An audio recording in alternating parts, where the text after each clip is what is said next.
Hello, everyone. So today I'm joined by Nick Harley, who is the VP of Growth at Raygun. And Raygun is an application monitoring software for web and mobile apps that provides actionable error, crash, and performance monitoring. Nick, I'm really excited to have you here. Welcome to today's show. Yeah, thanks, Dylan. Real honor to be on the show. And thanks also for getting up early, bright and early, to make the time zones work for us. Appreciate it.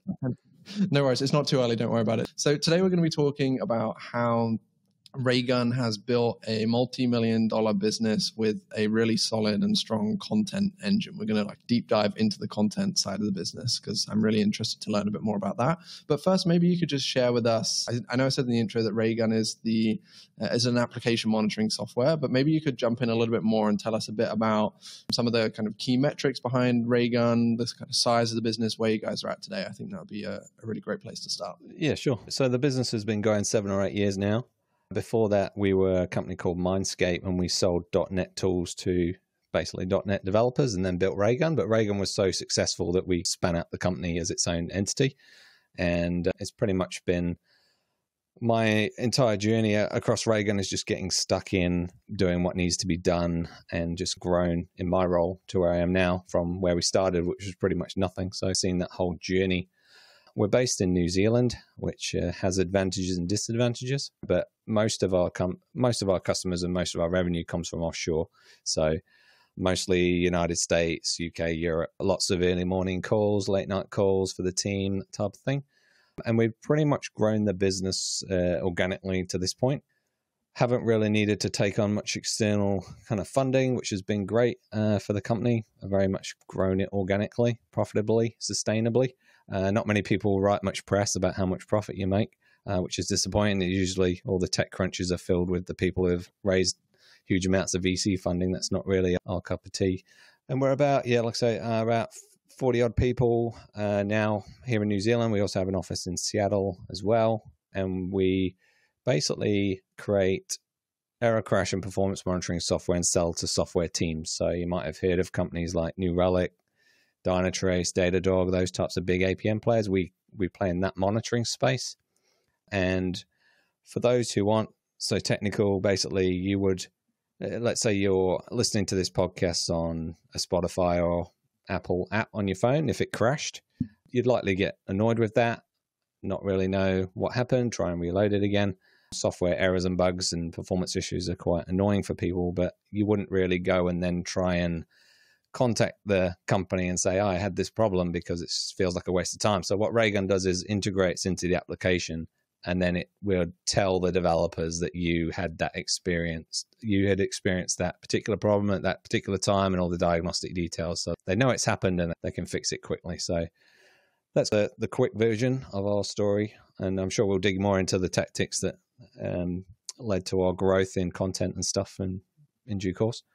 Yeah, that's awesome. Thank you so much for sharing that. I also love having, as you said, in the kind of SaaS, the tech world, we all celebrate the big fundraisers rather than the highly profitable businesses sometimes, which is so weird and backwards when you think about it. So we have, I'll be honest, the majority of the people that come on the podcast are usually those VC funded that are celebrating the big fundraise. And then every so often we have a bootstrapped kind of SaaS business that comes on.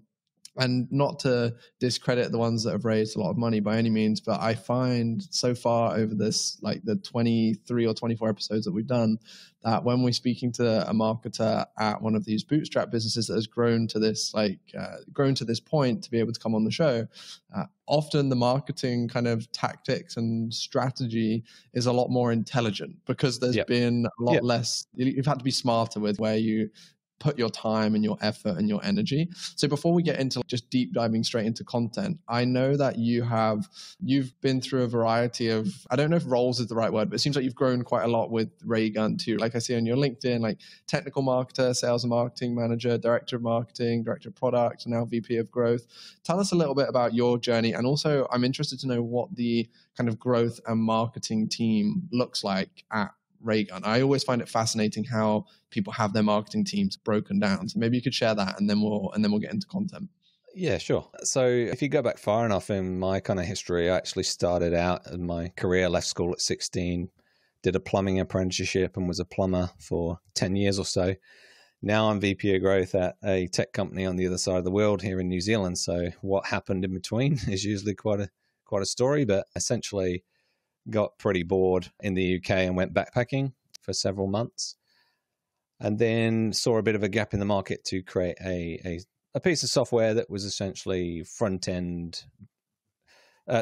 desk software for youth hostels and hotels, like when you check in. And I built a startup doing that and made a ton of mistakes doing that as a first time kind of founder, but learned a lot. Ended up selling the business eventually and moving over to New Zealand because I didn't really want to stick around in the UK, and then just turned up in New Zealand with a bag of clothes and a bag of tools and just worked on building sites and stuff to earn enough money while I was trying to get into the startup scene here in Wellington, and ended up working with several companies just trying to get their ideas off the ground, and did 3 or 4 years of doing that before the opportunity at Raygun kind of came about. And I really wanted to join because it was like a global focused opportunity, which is somewhat rare here in New Zealand. Like, people don't really think big enough, and it seemed like a global opportunity. It seemed like a big in market. It was something I could get started in, use my skills that I'd developed while I was building startups to get it off the ground, and kind of that's what we did. And now after being in a director of marketing role for quite a while, I'm now VP of growth, which basically covers marketing, customer success, and business development here. And that's what I kind of love about digital marketing, is you meet people from all sorts of backgrounds and they just fall into it and get stuck in, and you can self-teach yourself various things. And just it's really interesting hearing how people actually get into the industry. And my own journey is testament to that, is like, you don't really have a career path. You just get stuck in, you start learning it. You can learn a lot online. You don't really need a degree and all of that type of stuff just to get in and start doing it. So that's the short version there. And our marketing team at the moment consists of 3 people. We use a couple of external agencies for a few things, but generally speaking, we're using it all in-house to grow our marketing presence. So we basically do all disciplines of marketing, from marketing automation, SEO, content. It's all in there, and we'll just continue to grow the team out over time. But it's really split into kind of generalists, really. But Freya, who's our kind of content specialist, she drives our content arm or tactic now. Okay, awesome. Yeah, that's great. Thank you for sharing that with us. So what kind of split, I don't know if this is a good question or not, actually, but like what kind of split of your lead generation is coming from content? I know later on we're going to talk a little bit potentially about thinking about marketing attribution and automation too. And I know, like, running a paid media agency that works with SaaS companies, like, attribution is an extremely tricky area, and it depends on so many levels, which is why I realized me asking you how many leads come from content isn't the best question. But like, how big a portion of the business is content? Like, how do you know what I mean? I'm just trying to get at the how much of an impact content is having for you guys, and how much kind of time and energy is spent there, and then we'll get into the strategy of how you've built that out. Yes, yeah, it's a good question. If you go back to the start of the company, we didn't really have any money, so we use content to just put articles and target specific keywords that we could try and get blog traffic for, because as marketers we had full control over the blog almost, and we just used that as our kind of main acquisition channel. And we built the blog up to be one of the key drivers of traffic for us. So if we would just turn off paid advertising and do nothing for a few months, we would still continue to get trials because we built that kind of continual engine. These days, we try and do as much content as possible, but trying to scale the team across 3 different products in quite a large market and to cover all bases. It means we probably don't do content as highly as we did before, but we built the engine for our inbound trials off content in the early days, because it didn't really cost us that much to just go and write some stuff, put it out there, start driving some traffic to it. And like you say, the attribution to content is extremely difficult, but you can do it by looking at, say, Google Analytics to say, what was the landing page that somebody came in on? Was it blog related or content related? And then does that actually have the goal of getting a trial sign up? But often you get the question, we can dig into attribution a little more, but you get the question of like, why should we invest in content? Is it working or not? But what content does is it gives you this kind of long tail, continual visitors, continual trial signups. It compounds over time. I'm a big believer in doing activity that does compound over time. If you were to just fire money at paid newsletters and pay-per-click ads, you might get a spike based on that spend, but then the spike ultimately drops again. Whereas content and doing good SEO can deliver month after month, perpetually, forever, if you really want it to, and you get good at it. So most of our efforts at the moment are geared around product marketing and trying to speak to the pain points that our audience really have and how our products can solve that for them. So our content's shifted more from just purely driving traffic to us to a little more pointed in how we actually deliver the content to the pain points that our audience has. Okay, cool. So let's dive into a couple of those points that I'm really interested in. I know, so the people that listen to this podcast, we have a variety of like early stage SaaS founders and marketers, as well as the larger VC backed companies. So there's a wide range, but I know people really seem to enjoy when we talk about how we built things out or how we started. So you've built this content engine now that is like really supporting the business and helping the business drive forward. You mentioned that you have a marketing team of about 3 people. So a lot of people listening to this will be in a similar spot, like small team, a couple people. How did you get started with content? What did the actual kind of process look like when you started to build out that engine? And then in a little bit of time, we'll get to how that's adjusted over time and where you guys are at now, focusing a little bit more on product marketing. And I want to ask you some questions around that. But let's just, for those people that are listening, because everyone that runs a SaaS company or works in SaaS marketing, like content marketing is always the kind of first go-to marketing initiative and activity. And there's so many reasons why it makes so much sense. Like you talked about with the kind of compounding effect of that and how it can continue to grow the business over time. Yet there are so many different, of course, like conflicting opinions and advice of how to do content marketing. We've had a couple episodes about content marketing so far. I think we've had 1 or 2, and both of them have been completely different with their approach. So it's always good to hear how other people have done things and seen success so that the people listening can cherry pick from these 2 or 3 episodes to start their first kind of tests and experiments. So when you first got started and when you were first thinking about building out this content engine, how did you begin? Like where did you start? Yeah. So in the early days when you're getting started, the easiest thing is to use tools like Moz or Ahrefs to go into your target industry to find keywords that you can find high volumes of search traffic for. So in the early days, we would find things that developers, software developers, technical people were all searching for. And that could have been anything. We did a post on how to set up your desk or workstation as a course. So we did top 10 workstation examples that drove a lot of traffic. We did the biggest software errors in history, which drove a lot of traffic, even to the point where some of our competitors copied the exact same content and put it on their blog years later because they probably went into these tools and found how much traffic it was generating, because you can do that competitor analysis now.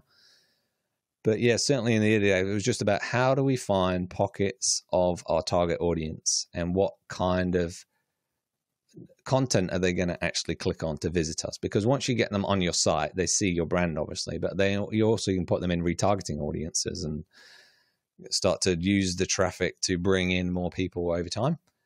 So it's purely in the early days of how do you drive as much traffic as possible to your website. And that usually means that the keywords that you can go after and you can find using these tools might not necessarily fit exactly with what you do. But if you're speaking to the right people and your target audience is these people that are interested in this topic, if you can get them back to your blog or your site 2 or 3 times, they start to just see your name and they're more likely to click on things like PPC ads or branded campaigns because they've heard of you before, but they might not be able to recall where. So that was the earliest iteration of content, of just how many people can we get to the site that are relevant to us? Because when we talk a bit more about attribution, be interested and dig into it. But a lot of the time, marketers base their decisions on intuition. There's no real data like that you can point to, but you're just gonna know it's right. And if you can be speaking to your target audience and the certain personas you want to target, just through intuition, you know that they're gonna start to come visit your content, see what you're doing. They might go visit your product pages. Just get them on the site. That's the first iteration of content. And then as that's progressed over time, blogging as a channel has slightly reduced in its effectiveness. So we've started to shift to a bit more of how do we solve the pain points for our audience, because technical people and generally people, they want things that can help them be more effective in their job. Give them some resources or some guides or some content that helps them be better. And that's fundamentally the best way to market to them, because you're helping them be better in their careers. And once they consume this content, they start to trust you a bit more. And, oh, you've given me some value now, so I'll go check out more of your stuff. So yeah, it depends where you're at with your kind of company stage of where you're going to focus your efforts. But certainly in the early days, it's about just driving as much traffic. Sure. I think one thing that you said there that's really important around the driving as much traffic, but then also making sure that you have some kind of follow-up flow in place, whether it's like even just making sure that you have all of your advertising like pixels installed so that you're collecting that audience. Because that's one thing that I see a lot actually, is like at the early stage, people invest a lot of time and energy into content to just drive as many people as they can to the site, full well knowing that if you look at their conversion rates in analytics, for example, like many of those blog posts aren't converting to trials just yet, which is fine. Like we know that's not always the purpose, but if you don't have anything else in place to like follow up with those, whether it's just a remarketing sequence or whether it's just something simple, like that's something I think it should be, everyone should do at the very minimum based on what you just touched on too, because we just want to bring them back and continue building this kind of brand affinity at that early point and supporting them with stuff. And if we don't follow up with them, then there's a lot lower chance of them coming back. Yeah, that's 100% right. What is the purpose of getting them to the site in the first place? Is it to read the content, or is it to then retarget them on LinkedIn and Twitter and all the rest of the channels? Because LinkedIn's so powerful as an advertising platform these days, because you can actually, once you've got your audience, then you can refine it down to your exact persona that you want. I want to target product managers at this particular company size and with this skill set. It's more expensive, but once they're on your site and you've retargeted them and they're in the audience, then why not just retarget them on LinkedIn to the persona you actually want? So it doesn't really matter how much traffic you're driving there, because you can filter them out almost with your advertising channels and your retargeting to be a bit more granular to the people you actually want to convert. Yeah, that's a good point. Because sometimes when people talk to me about content and just trying to drive as much traffic as they can to the site, I get a bit worried that a lot of them, they do that, but they don't think about the end goal. It's like their goal is to get 20,000 people to the website, or their goal is to do this, but they're not thinking about how that's actually going to impact things. And I think that's the difference between like where you said you haven't taken any big VC funding or anything else. It's like everything is focused on trying to help the business grow. So you're always going to be thinking with those end objectives in mind as well. Now, from the like content engine perspective, like how did you start to build this engine out? Do you have systems in place for like, okay, this is our clear SOP or our standard operating procedure for like how we create a content piece, for how we do keyword research. This is our frequency of that. These are the like writers that we may work with. Like how do you start building that out once you've started to publish the initial content, you're starting to see some people come through to the website, and you want to make this into a scalable channel, or a channel where you can make it as simple as possible? Like how did you guys go about doing that? Yeah, so in the early days, a lot of the content writing fell on myself or the members of the team. But like you say, that doesn't create an engine at that point. It just creates a bottleneck. The real answer to your question is that we hired somebody specifically. So Freya is a fantastic member of the team, has built out all of those systems and processes. And so she uses Trello to have a content backlog, and she has a pool of writers that she works with as well. So, because our products and our industry is quite technical. So We use a pool of technical writers that we've built up over time, that built relationships with, and she'll put out a request to say, we want some content on these topics, and they pick them up over time. And she's basically gone from writing a lot of the content herself to managing a pool of writers, and they deliver her, and then she'll just go through and tidy up any of the content, load it into our CMS system. She will optimize it for SEO. She will add any images to the post that's necessarily, and things like that. And yeah, once you've got it going and you're keen to invest in it, you need some kind of system, like you say, to manage the backlog. What keywords are you going to write about? Do the research on the keywords that are actually going to bring in the traffic, and then have a pool of writers that you can go to and delegate some of this content. So rather than you having to write it, how can you get other people to contribute to your funnel of content? So that's how we've done it today, and it's working well. But I'm quite lucky in the fact that I've got Freya there who's able to manage it far better than I ever could. Yeah, that's the best way to do things. Is what we're doing, like with my agency right now, is just systemizing absolutely everything we possibly can. Like we use Notion as our kind of internal wiki and hub, and I have everything laid out now. This is how we do this. This is how we do this. Like it's super. I think as you're starting to try and grow something and scale something, you have to have these processes in place for so many different reasons. If you're hiring, making it as easy as possible for that new starter or that new person in the team to understand how you guys do things and what the process is, to save time as well. It's really important, because ultimately when you're leading like a growth or a marketing team, of course, content is super important, but your role isn't writing blog posts, right? If you were to spend all your time writing blog posts, you wouldn't have time to work on the kind of things that are the high value activities for you. Are you doing any, because when we talk about content, naturally everyone goes to SEO and like blog content, right? Obviously you're here on the podcast today. You were telling me that you guys are starting to set up like a bit of a studio in the office where you can do these kind of podcasts. So I'm guessing podcasting is starting to become an angle or a strategy. Like what else, when it comes to content, like what else do you guys do? I know earlier on you touched, I don't know if you were doing it yourselves, but you talked about like some paid newsletter sponsorships, for example, and other things like that. Like what other content initiatives are you guys working on? I'm really interested to find out about that. Yeah, so we've got quite a few, because we have fundamentally spoke a lot about the kind of written content, exactly. but content can have a lot of different channels that you can put that content down. So we've done recently a Tech Leaders series, which is our thought leadership panel style events, which then we can turn into content as well. We've historically had our CEO, JD, on lots of podcasts and stuff, talking to more technical audience, but we just feel we've been in it for a while now. We know generally what we're doing, so why not just get on as many podcasts as possible, like this one, because it's just good time, really, like chat about this type of stuff. We've got a newsletter that we started called Performance Matters, which we have a roundup of general industry trends in the performance monitoring type category that our target audience will sign up to, which is proving pretty effective.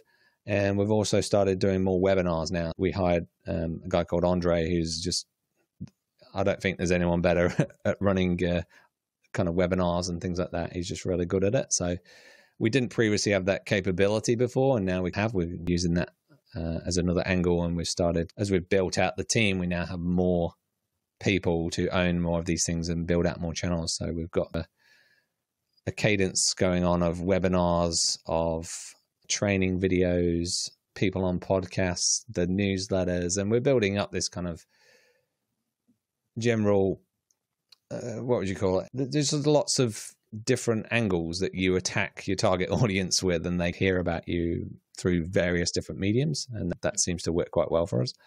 Yeah. It's the way to build brand too. That's the most important thing. It's like if you're providing content for people everyone likes different forms of content. Some people like podcasts, some people like webinars, some people like to read. Like if you're positioning yourself effectively across all of those with stuff that's going to support your target audience, and they're going to, like, that's how you start to build up this affinity. Like when we interviewed one of the marketers at Drift, and he came on the show, he runs their paid and their SEO team. And he was saying that Drift have built such a huge brand because of all of the different initiatives that they do, that like when it comes to any other marketing initiatives, whether it's paid, whether it's like sponsoring something that naturally their conversion rates that they see for Bill, who came on the show, is like higher than anywhere else that he's worked before. And they can't 100% say, hey, it's because of this, but we all know that it's because of the kind of brand that they've built and the presence that they've built. So I think it's super important. And it's something that a lot of people overlook. Is I think there's a power now in almost like positioning your marketing as though you're a media company for your target buyers. Like, of course, you have all of the product stuff that you'll be doing and all of that marketing, and it's important to be talking about that. But hey, if you can become the place that your target buyers go to learn about their industry or hear from their peers or anything else, like that's a really smart play. And I think it's become more people are doing that since the way the world has been over the last 6 months, right? But I think this is a really smart angle to marketing, is thinking more about, okay, what can we do to just put ourselves in a spot where we become that kind of go-to for helping the people within our space. Because ultimately it may not pay off immediately in terms of, hey, we're going to see this like spike of trial signups or whatever, but from the benefits over time through that brand affinity, through the people telling other people and like sharing content and everything else, it has a huge impact. It's just hard sometimes to nail down exactly where that's come from. You know what I mean? And I think that's why it puts a lot of people off, is that attribution piece. Yeah, I think Drift have done a great job. To be honest, we often point to them as they've done a really good job at building their brand through their content. And like you say, the attribution piece is always a touchy subject for marketers, because how many times do you get asked by somebody, is it working? They show me the numbers or something, and you go, organic traffic's up and direct traffic's up, but I don't really have a reason. I can't put it in a spreadsheet. I'm quite lucky at Raygun that our CEO kind of gets it. But I speak to a lot of marketers, and they use all these kind of tools to do multi-touch attribution modeling, and they spend thousands of dollars on it. And then you say to them, well, have you got the answers then? And they're like, no, still don't really know. And so it's just fundamentally hard. But as marketers, you just have to try your best. I think people are they're so caught up in the measurement of digital, because you can see how many impressions you got, you can see how many clicks you got, you can see how many conversions you got, but it's only really if people click stuff, right? You can't really attribute a billboard down the road, or like your events and stuff that people just walk past the booth and see the brand and then they go Google it, all this type of stuff. But you just have to fundamentally use UTMs everywhere, use the campaigns section in Google Analytics just to pull that report so you have some kind of data, because you won't want to come home and then your partner says, oh, hey, I've put all of our money in this penny stock. And you go, why? And they're like, just trust me, it's going to work or whatever. That's not a good answer for anybody, like when you go into your CEO or your leadership's office to say, yeah, I've just invested in this, but just trust me, I think it's going to work. It's not very confidence building. So you got to say, look, we're going to do this stuff and we'll probably see an increase in our direct traffic over time. And that's probably how we're going to know it's going to work, because we can't really measure that. But, why is Google ads so effective? And it's because it's last click attribution, right? It's the intent. Somebody clicks on it, they go sign up. So it's always going to be better. But actually getting to the answers of your marketing attribution is possible. It's a very interesting balance. It's like why I try not to talk too much about attribution sometimes is because it really depends. There is no right and wrong answer with attribution. There is no right or wrong way. And it's something that you said, it really heavily depends on how the organization that you work at and how the leadership team, how they see attribution too. Because as you said, it's if you have a CEO or a leader who understands or thinks from the same perspective of like Drift, for example, or what we've been talking about, where we know that if we do these marketing activities, we push these initiatives, it's going to build this affinity, this awareness, and ultimately that's going to lead to more people knowing about us, which is going to lead to more conversions. There is no smooth way to like show that.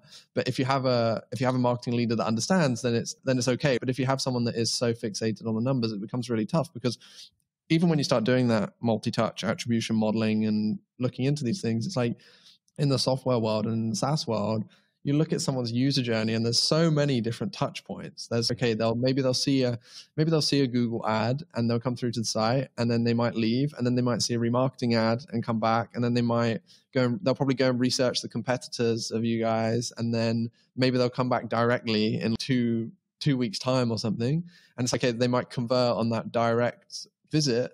But does that really mean that who really owns that conversion? There is no one that owns that conversion. Like the whole engine, the whole team, the whole business owns the conversion. But I think a lot of people don't see it that way. It's one channel has to own this conversion. And that's where it becomes really challenging, because you can show that. You can show, hey, look, they converted from this campaign or this channel. But if you don't take into account all the other steps that were involved in that process, then what's the point of even saying, hey, this is why they converted? Because we all know that it's not. Yeah, exactly right. And if you try and put it all in a spreadsheet and go deliver it to somebody, it's just not going to be accurate. It's going to be lies, basically. But yeah. I think the mistake that a lot of people run into is they try and measure every channel using the same metric. So let's say you got Google Ads running and you have trial signups from that. Don't measure it in the same as like how many trial signups do I get from an event, because it's just going to be fundamentally different.